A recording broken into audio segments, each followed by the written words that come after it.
Hello bull draggers. दोस्तों पिछले कुछ टाइम से आईटी सेक्टर में हमें अच्छी खासी अंडर परफॉर्मेंस दिख रही है, लेकिन पिछले एक साल में हमें उनके स्टॉक प्राइसेस में अच्छी खासी रिकवरी भी देखने को मिली है।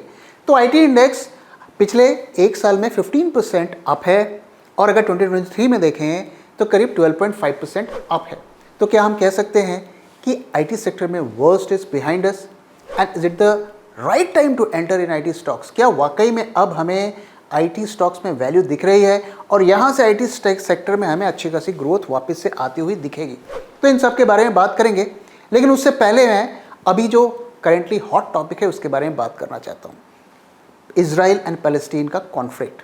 तो दोस्तों ये थोड़ा सा अनएथिकल लगता है कि जहाँ पर हज़ारों लोगों की, इनोसेंट सिविलियन लोगों की जान जा रही है और हम इस बारे में बात कर रहे हैं कि मार्केट्स ऊपर जाएंगे या नीचे जाएंगे। लेकिन दोस्तों हमारा काम ही यही है, चाहे कुछ भी हो हमें मार्केट्स की बात करनी है। जैसा कि कहते हैं गंदा है पर धंधा है। तो आइए अपने स्टैंडर्ड्स को थोड़ा गिराते हुए मार्केट्स की बात करते हैं कि कैसे ये कॉन्फ्लिक्ट हमें और हमारे मार्केट्स को इम्पैक्ट कर सकता है। तो देखिए, पहले मैं डिस्क्लेमर दे देता हूँ, मैं कोई इंटरनेशनल पॉलिटिक्स का एक्सपर्ट नहीं हूँ, लेकिन जो भी मुझे जानकारी है वो मैं आपके साथ शेयर कर रहा हूँ और उसकी एनालिसिस शेयर कर रहा हूँ। तो अगर मैं कुछ गलत कह रहा हूँ तो please feel free to correct me और आपके फीडबैक का मुझे इंतज़ार भी रहेगा। तो देखिए, इस कॉन्फ्लिक्ट को हमें और हमारे मार्केट्स को किस तरीके से इम्पैक्ट कर सकता है। तो 3 लेवल पर इम्पैक्ट हो सकता है। पहला ये कि क्या इस कॉन्फ्लिक्ट में इंडिया डायरेक्टली इन्वॉल्व होगा। दूसरा, जो हमारी कंपनीज वहाँ पर ऑपरेट करती हैं उनका क्या होगा। और तीसरा, ये क्रूड प्राइसेस को किस तरीके से इम्पैक्ट करेगा। तो क्या इंडिया इस कॉन्फ्लिक्ट में डायरेक्टली इन्वॉल्व होगा? मुझे नहीं लगता है। देखिए, पहले तो इन कॉन्फ्लिक्ट में कौन सही है कौन गलत है मैं उसका जज नहीं बनना चाहता हूँ। दोनों तरफ जो है इनोसेंट सिविलियन लोग मारे जा रहे हैं और जो कि मेरी सिंपैथीज़ है उन लोगों के साथ जो इसके विक्टिम बन रहे हैं। लेकिन किसी भी कॉन्फ्लिक्ट में सिविलियंस, इनोसेंट लोगों का मारा जाना हम किसी तरीके से उसको जस्टिफाई नहीं कर सकते हैं। तो coming back to the point कि क्या इस कॉन्फ्लिक्ट में इंडिया डायरेक्टली इन्वॉल्व हो सकता है, मुझे नहीं लगता, क्योंकि इंडिया की पॉलिसी है कि वो किसी दूसरे के वॉर में इन्वॉल्व नहीं होते और किसी ग्रुप का पार्ट नहीं होते हैं। तो ज़्यादातर केसेस में हम देखते हैं कि वो जो एक न्यूट्रल जोन में रहते हैं। और ये कॉन्फ्लिक्ट थोड़ा कॉम्प्लिकेटेड भी है इंडिया के पर्सपेक्टिव से, क्योंकि ईरान जो है वो उनको सपोर्ट कर रहा है पैलेस्तीन को, और इजराइल अगर देखें तो वो हमारा एक तरीके से मिलिट्री पार्टनर है। हमारे कई वॉर्स में उसने मदद की है, कारगिल वॉर में भी हमें मदद की थी, और वो एक तरीके से पाकिस्तान के अगेंस्ट में हमें प्रोटेक्शन देता है। वहीं ईरान भी हमारा एलाई है और अरब वर्ल्ड से भी हमारे अच्छे खासे जो रिश्ते हैं। तो मुझे नहीं लगता कि इस इक्वेशन को देखकर कि इंडिया किसी भी तरीके से डायरेक्टली इस कॉन्फ्लिक्ट में इन्वॉल्व होगा, और वो जैसे यूक्रेन वॉर में वो एक तरीके से न्यूट्रल हमारी पोजीशन है उसी तरीके से रहेगी। तो इस पार्ट से तो हम कवर्ड हैं ऐसा लगता है। दूसरा कि क्या जो हमारी कंपनीज इजराइल में ऑपरेट करती हैं उसकी वजह से हमें कितना इम्पैक्ट पड़ेगा। तो अगर देखें तो बहुत ज़्यादा हमारी कंपनीज इजराइल में ऑपरेट नहीं करती हैं। कुछ आईटी कंपनीज़ हैं जिसमें टीसीएस हैं, टेक महिंद्रा हैं और इन्फोसिस है, और एसबीआई का छोटा मोटा वहाँ पर ऑपरेशंस हैं, और ऑफ कोर्स जो अदानी और अंबानी का भी वहाँ पे थोड़ा बहुत ऑपरेशंस है। तो अगर इसकी टोटल वैल्यू आप देखेंगे तो करीब करीब वो 400 to 500 मिलियन का ही बनता है। तो बहुत ज़्यादा वहाँ पर इम्पैक्ट नहीं है। अब जैसा कि वहाँ पर फुल फ्लेजेड वॉर का अनाउंसमेंट हो गया है तो ऑफ कोर्स वो ऑपरेशंस रुक जाएगा, लेकिन वो इम्पैक्ट जिस तरीके की ये कंपनीज़ का साइज़ है तो उस पर मेजर करें तो बहुत छोटा सा इम्पैक्ट होगा। लेकिन जो सबसे बड़ा इम्पैक्ट आ सकता है हमारे ऊपर और पूरी दुनिया पर वो है क्रूड प्राइस का इम्पैक्ट। तो दोस्तों यहाँ पर मैं आपको बताता चलूँ कि आज से 50 साल पहले ठीक अक्टूबर के महीने में ही इसी तरीके का एक और अटैक इजराइल के ऊपर किया गया था, जिसमें अरब वर्ल्ड्स के कई कंट्रीज शामिल थे, जिसमें इजिप्ट, जॉर्डन और सीरिया थे। तो उन्होंने जब अटैक किया तो उसमें अरब कंट्रीज़ का पूरा सपोर्ट था, और इस अटैक के बाद जो है उन्होंने अपने जो ओपेक कंट्रीज़ हैं, जो ऑयल प्रोड्यूसिंग कंट्रीज़ हैं, उन्होंने क्रूड के प्राइस को 70% बढ़ा दिया था। और उस वक्त क्रूड का डिमांड जो है काफ़ी तेज़ी के साथ वर्ल्ड में बढ़ रहा था, तो उसकी वजह से क्रूड के प्राइसेस डबल से भी ज़्यादा हो गए थे। तो क्या इस बार भी ऐसा हो सकता है? इसका चांसेस कम है। पहला रीज़न तो ये है उसका कि अभी इस वक्त अगर आप देखें तो उस तरीके से डिमांड की ग्रोथ नहीं हो रही है।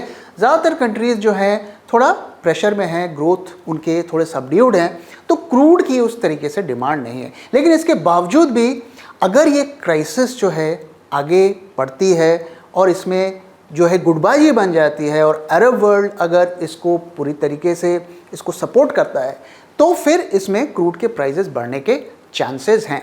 दोस्तों यहाँ पर एक ईरान वाला फैक्टर हमें ध्यान में रखना पड़ेगा कि पिछले कुछ टाइम से ईरान ने जो है अपने प्रोडक्शन को, क्रूड के प्रोडक्शन को बढ़ाया है, जिसकी वजह से सप्लाई बढ़ी है। लेकिन अब वो इजराइल को सपोर्ट कर रहा है, जिसकी वजह से हो सकता है यूएस से उस पर सैंक्शंस लगा दे और उसे तेल बेचने से रोक दे, जिसकी वजह से क्रूड पर प्रेशर आ सकता है। तो इस कॉन्फ्लिक्ट का अगर हम इंडिया के पर्सपेक्टिव से देखें तो सबसे बड़ा इम्पैक्ट क्रूड के फील्ड में ही आ सकता है। तो आपको अगर देखना है हमारे मार्केट्स किस तरीके से रिएक्ट कर रहे हैं और ग्लोबल मार्केट किस तरीके से रिएक्ट कर रहे हैं, तो हमें क्रूड के प्राइजेस पर ध्यान देना है। तो ये जिस तरीके से ये कॉन्फ्लिक्ट जो हो रहा है, मुझे नहीं लगता कि ये और फर्दर एस्केलेट होगा, क्योंकि ऑलरेडी यूएन एक्शन में आ गया है। कई कंट्रीज़ ने जो है इसमें मेडिएशन करने का प्रस्ताव दिया है। तो मोस्ट लाइकली ये जो है कुछ दिनों में डाई डाउन हो सकता है, लेकिन सिचुएशन बहुत ज़्यादा फ्लूइड है और हम देखना है कि किस तरीके से और कंट्रीज़ इसमें जो है घुसती हैं। लेकिन ज़्यादातर कंट्रीज़ की चूँकि इकोनॉमिक कंडीशन बहुत अच्छी नहीं है, तो मुझे नहीं लगता कि ये बहुत ज़्यादा एस्केलेट होगा। लेकिन जैसा कि मैंने बताया, सबसे बड़ा इम्पैक्ट अगर इसमें हो सकता है तो वो सिर्फ क्रूड प्राइस का इम्पैक्ट हो सकता है। वही हमारे मार्केट्स को इम्पैक्ट करेगा और वही ग्लोबल मार्केट्स को भी इम्पैक्ट करेगा। तो इस वक्त 82-83 डॉलर्स के आसपास ब्रेंट क्रूड चल रहा है और अभी आज तो फ्यूचर्स मार्केट क्रूड के बंद रहते हैं। तो मंडे के दिन हमें देखना है कि कैसे क्रूड खुलता है और आगे आने वाले दिनों में क्रूड कैसा परफॉर्म करता है। तो इसके अलावा मुझे नहीं लगता कि और किसी तरीके से हमारे मार्केट्स को ये इम्पैक्ट करेगा। तो फर्दर हमारे मार्केट्स चढ़ भी सकते हैं, नेक्स्ट कुछ दिन में गिर भी सकते हैं, लेकिन वो इस फैक्टर की वजह से नहीं गिरेंगे। अगर गिरना या बढ़ना है तो उसके लिए क्रूड ही बड़ा फैक्टर होगा और बॉन्ड यील्ड से बड़ा फैक्टर होगा। तो आइए अब आईटी सेक्टर के बारे में बात करते हैं कि वहाँ पर आगे का क्या फ्यूचर हमें दिखता है। तो आइए सबसे पहले हम इन्फोसिस और टीसीएस के नेट प्रॉफिट और रेवेन्यू का एक एनालिसिस करते हैं, एक ट्रेंड देखने की कोशिश करते हैं कि क्वार्टर टू क्वार्टर कैसे उनके रेवेन्यूज़ और प्रॉफिट बढ़ रहे हैं। इन कंपनीज़ को हमें एनालाइज करना क्यों ज़रूरी है, क्योंकि ये जो टोटल आईटी सर्विसेज बिजनेस का जो है मेजर कंट्रीब्यूटर हैं और यहाँ पर जो होगा वही सारी इंडस्ट्री पर हमें देखने को मिलेगा। तो आइए सबसे पहले इन्फोसिस को देखते हैं कि वहाँ पर क्या चल रहा है। तो यहाँ पर आप देखिए, इन्फोसिस ने जून क्वार्टर में करीब 38,494 का प्रॉफिट कमाया। लेकिन यहाँ पे देखिए कि एक लंबे अरसे से अगर आप क्वार्टर टू क्वार्टर आप देखें तो उनमें हमें रेवेन्यू में ग्रोथ देखने को मिल रही है, लेकिन यहाँ पर हमें थोड़ा सा प्रॉब्लम भी दिख रही है ग्रोथ में और एक तरीके से थोड़ा कंसोलिडेशन या फॉल भी होता हुआ हमें दिख रहा है रेवेन्यू में। तो जून का अगर आप रेवेन्यू देखें तो 38,494 है और इसे अगर आप 2022 के जून के रेवेन्यू से कंपेयर करें तो करीब 13.5% का ग्रोथ हमें दिखता है। अब ये ग्रोथ शायद आपको अच्छा दिख रहा होगा, लेकिन इसका जो एक मेजर रीज़न है कि करेंसी का एप्रिसिएशन। जैसा कि आप जानते हैं कि रुपया कमज़ोर हो रहा है तो इसका फ़ायदा आईटी सर्विसेज को मिलता है, क्योंकि पहले अगर $1 के 80 रुपये होते थे तो अब 85 हो गए, तो उनके रेवेन्यू में इंक्रीज़ है। इसलिए आईटी सर्विसेज की जो अर्निंग्स हैं उनको कांस्टेंट करेंसी में जो है मेजर किया जाता है, यानी कि उसमें जो करेंसी का जो फ्लक्चुएशन है उसको हटा के किया जाता है। तो अगर आप कांस्टेंट करेंसी में मेजर करेंगे तो ग्रोथ इज़ नियर 7%। और अगर इसका आगे का प्रोजेक्शन देखें, अभी तो रिजल्ट्स आए नहीं, आने वाले 1-2 हफ्ते में सभी आईटी कंपनीज के रिजल्ट्स आ जाएंगे, तो जिसका जो प्रोजेक्शन है जो रेवेन्यू ग्रोथ का वो 7% से गिरकर 3.2% हो जाएगा। ऐसा जो है कोटक इंस्टीट्यूशनल इन्वेस्टर की एक रिपोर्ट ने कहा है। तो इन्फोसिस के रेवेन्यू में गिरावट होती हुई हमें दिखेगी। वहीं इन्फोसिस का अगर नेट प्रॉफिट देखें तो वहाँ पे भी देखिए हमारे यहाँ पर गिरावट होती हुई दिख रही है। तो आपके रेवेन्यू भी गिर रहे हैं, आपके प्रॉफिट्स भी गिर रहे हैं। तो यहाँ पर जो है बहुत ज़्यादा हमें अच्छी पिक्चर नहीं दिख रही है। देखिए दोस्तों, डेटा जो है कभी झूठ नहीं बोलता है, तो फिलहाल हमें डेटा में यही होता हुआ दिख रहा है। अब कुछ दिनों में रिजल्ट्स आ जाएंगे और आपको आगे का ट्रेंड भी पता चल जाएगा, लेकिन फिलहाल जून तक के क्वार्टर के परफॉर्मेंस के हिसाब से सिचुएशन अच्छी नहीं दिख रही है। वहीं टीसीएस के केस में भी देखिए सिमिलर है कि यहाँ पर ग्रोथ थोड़ा स्टैग्नेट होता हुआ दिख रहा है। हालांकि इन्फोसिस से अच्छा परफॉर्मेंस रहा है, लेकिन यहाँ पर भी हमें ग्रोथ में थोड़ी प्रॉब्लम होती हुई दिख रही है। तो अगर टीसीएस के केस में हम इस साल के जून क्वार्टर को पिछले साल के जून क्वार्टर से कंपेयर करें, 2022 के जून क्वार्टर से कंपेयर करें, तो रुपीस में अगर मेजर करेंगे तो 9.5% का रेवेन्यू ग्रोथ हमें देखने को मिला है। लेकिन वहीं अगर आप इसे कांस्टेंट करेंसी में कन्वर्ट करें तो 4.2% का सिर्फ ग्रोथ देखने को मिला है। और आगे का प्रोजेक्शन क्या है, जो आने वाले जो रिजल्ट हैं कुछ हफ्तों में जो आने वाले हैं, उसमें क्या प्रोजेक्शन है, तो 0.5% का ही ग्रोथ देखने को मिला है। तो क्लियरली आप देख सकते हैं कि रेवेन्यूज जो हैं उनमें ग्रोथ में कमी आती हुई हमें दिख रही है।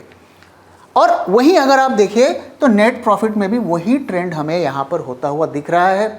तो क्लियरली आप देख सकते हैं कि दोनों जो बड़े प्लेयर्स हैं इनमें हमें प्रॉब्लम जो है दिख रही है, ग्रोथ की प्रॉब्लम दिख रही है। वहीं जो बड़े एनालिस्ट हैं जैसे कि नमोरा, कोटैक और जेफरीज, इन्होंने भी यही चीज़ को प्रोजेक्ट किया है कि आने वाले कुछ क्वार्टर्स तक आईटी सेक्टर में हमें ग्रोथ दिखना थोड़ा सा मुश्किल है। और कई कंपनीज में तो कॉन्ट्रैक्शन भी दिखेगा, रेवेन्यूज़ में गिरावट भी होती हुई दिखेंगी, और कांस्टेंट करेंसी में देखें तो मैक्सिमम 3% तक का ही ग्रोथ हमें ज़्यादा से ज़्यादा दिख पाएगा। तो अलग अलग ब्रोकर्स के अलग अलग एस्टिमेट्स हैं, लेकिन कुछ उसमें किसी भी ब्रोकर में कुछ बहुत बड़े ग्रोथ के एस्टिमेट्स नहीं हैं। तो ज़्यादातर जो है कांस्टेंट करेंसी में देखिए तो 2 से 3% के रफ्तार से ग्रो करेंगे। लेकिन यहाँ पर एक जो है क्रिटिकल जो चीज़ जो जानने वाली है कि जो स्मॉलर कंपनीज़ हैं, मिड कैप आईटी कंपनीज़ हैं, उनमें ज़्यादा ग्रोथ इनसे 1-2% ज़्यादा दिखेगी, लेकिन वहाँ पर रिस्क भी ज़्यादा होता है। तो ये जो रेवेन्यू में फॉल के कारण क्या है, तो कई कारण है। पहला ये कि जो बैंकिंग सेक्टर ऑलरेडी प्रेशर में है, खास करके यूएसए में, और किसी भी आईटी सर्विसेज कंपनी में जो मेजर 30 to 40% बिजनेस जो है बीएफएसआई सेक्टर से ही आता है, जहाँ पर प्रेशर है। दूसरा, जिस तरीके से इंटरेस्ट रेट्स बढ़ रहे हैं और जो मार्केट में प्रॉब्लम दिख रही है, तो कई कंपनीज जो है डिसीजन नहीं ले रहे हैं, वो they are in wait and watch mode. तो बड़ी डील्स को क्लोज नहीं किया जा रहा है। तो इस वजह से जो ज़्यादातर आईटी कंपनी सर्विसेज में नए डील्स उस रफ्तार से क्लोज नहीं हो रहे हैं।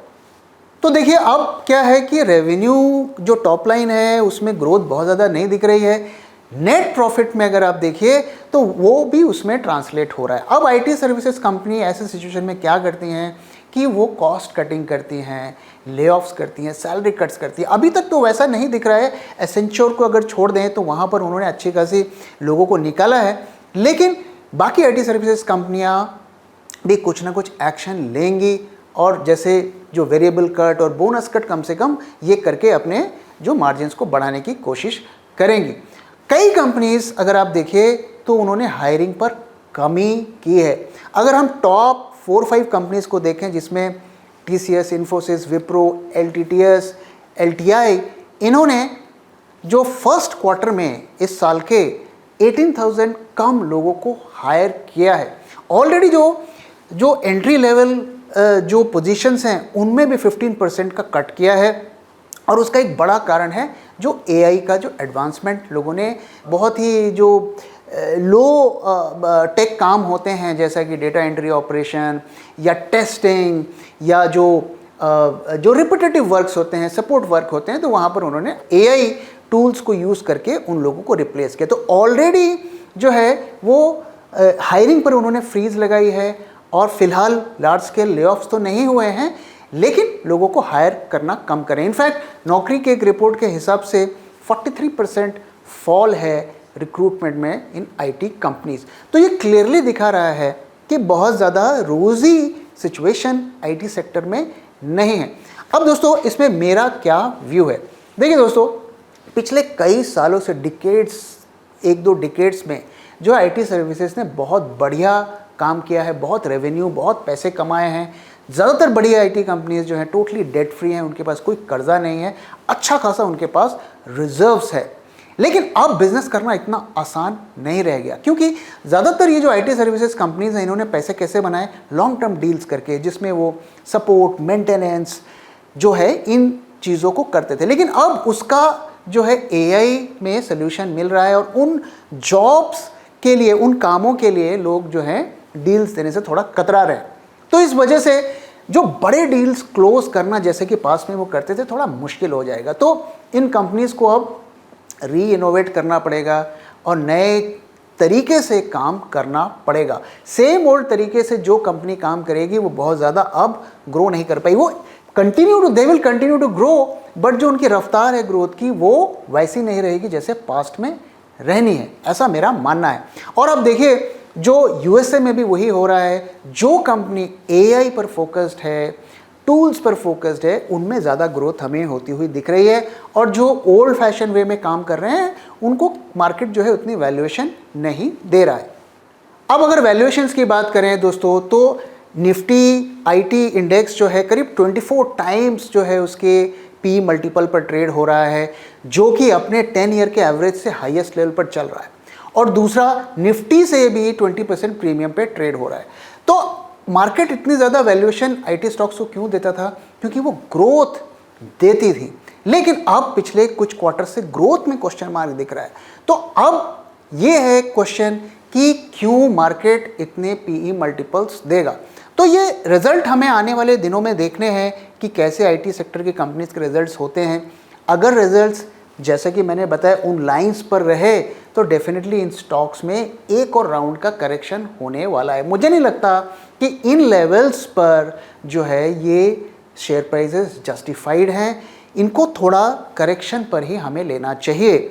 क्या ये कंपनीज बंद हो जाएंगी? जी नहीं, ये कंपनीज कभी बंद नहीं होंगी। इनके पास ह्यूज कैश रिजर्व्स है। ये किसी भी तरीके से ले ऑफ्स करके, सैलरी कट करके, कुछ भी करके प्रॉफिट्स तो कमा लेंगी, मार्जिन भी मेंटेन कर लेंगी। लेकिन ग्रोथ कितना देंगी, रेवेन्यू ग्रोथ कितना बड़े बड़े बिजनेस आने वाले टाइम पे लाएंगी, इस पर एक बहुत बड़ा क्वेश्चन मार्क है। तो अगर इस वक्त हमें आईटी का एक स्टॉक को पिक करना है तो कौन सा करना है दोस्तों? मैं हमेशा कहता हूं आईटी का मतलब जो है टीसीएस है।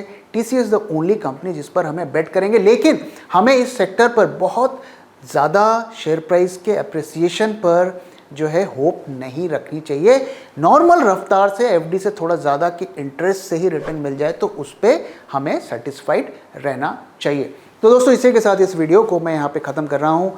कैसा लगा वीडियो ज़रूर बताइएगा। अगर मैंने कोई चीज़ गलत कही तो feel free to correct me, और अपना व्यू भी इस इंडस्ट्री के बारे में शेयर करने से मत हिचकिचाइएगा। तो thank you very much for your time and thank you for watching. मैं जल्दी आऊँगा एक और नए वीडियो के साथ।